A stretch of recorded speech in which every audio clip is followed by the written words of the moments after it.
Guns are an essential part of everyday life in Rust, so you came to this video to find out how to get them fast. Well, you've come to the right place.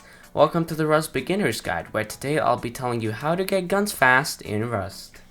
In this video, I'm going to be telling you the best places to get guns fast, but before I do that, let me explain to you real quick how I got these results. First, I calculated the drop chance of guns for each container based on drop percentages from Rust Labs. After this, I counted up the amount of containers in every monument and event in the game. By using the amount of containers times the chance of gun drops per container, I successfully got these numbers. So now that I've explained that to you, let's get going with the results. The easiest way to get guns is by buying them at the Scientist Outpost or the Bandit Camp. At the Scientist Outpost, you can buy revolvers for 200 scrap and double-barrel shotguns for 250 scrap. At the Bandit Camp, you can buy LRs for 500 scrap, M92s for 250 scrap, SPAS 12s for 250 scrap, and L96s for 700 scrap. Now that we've talked about the easiest guaranteed way to get guns, let's talk about monuments. In this section, I will be talking about monuments in 4 categories: ones without puzzles, ones with green keycard puzzles, ones with blue keycard puzzles, and ones with red keycard puzzles. First of all, let's talk about finding guns in monuments without puzzles. The worst monuments in this category are the small monuments. This includes the Mining Outpost, which has a 6% chance of dropping guns, the Lighthouse, which has a 9% chance, and the Abandoned Supermarket and Oxum's Gas Station, both tied at a 12% chance of dropping guns. There are also 2 large monuments in this category: the Junkyard, which has a 21% chance of dropping guns, and the Dome, which has a 41% chance of dropping guns. So if you want to get guns without completing any puzzles, then the Dome is your best bet. Let's talk about monuments with green keycard puzzles.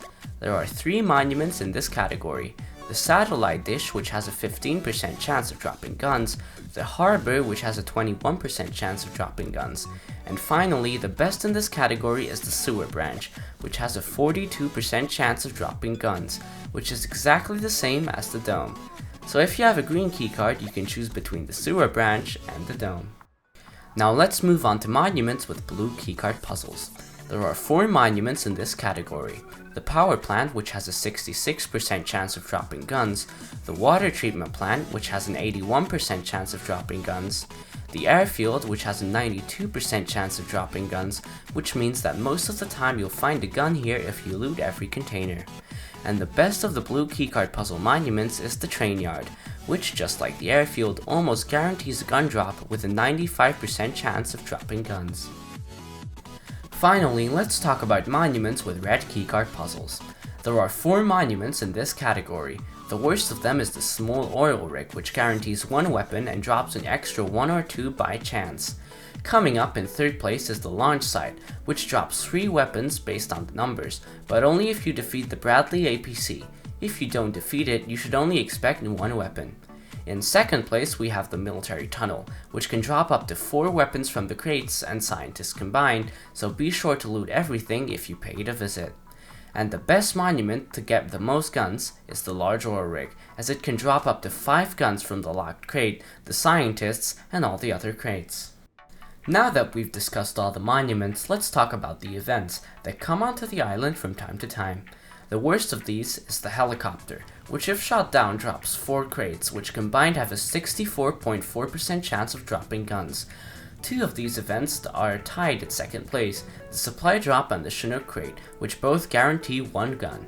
And the best way to get guns in the entire game is the Cargo Ship, which with the 3 locked crates, the scientists, and all other crates, has a chance to drop up to 6 weapons. In conclusion, there are lots of ways you can get guns in Rust, and you can choose the one that suits you the most from this list. I hope you enjoyed this video, and if you did, then please leave a like and subscribe, as you do not know how much it helps out a small YouTube channel like mine. If you really enjoy my content and would like to support me in a more personal way, consider becoming one of my patrons on patreon.com/TheMeemishGamer. If you have any questions, you can join my Discord server and ask me. And thank you guys so much for helping me reach over 500 subscribers, 515 to be exact. And as always, I'll see you guys with another video in 2 weeks.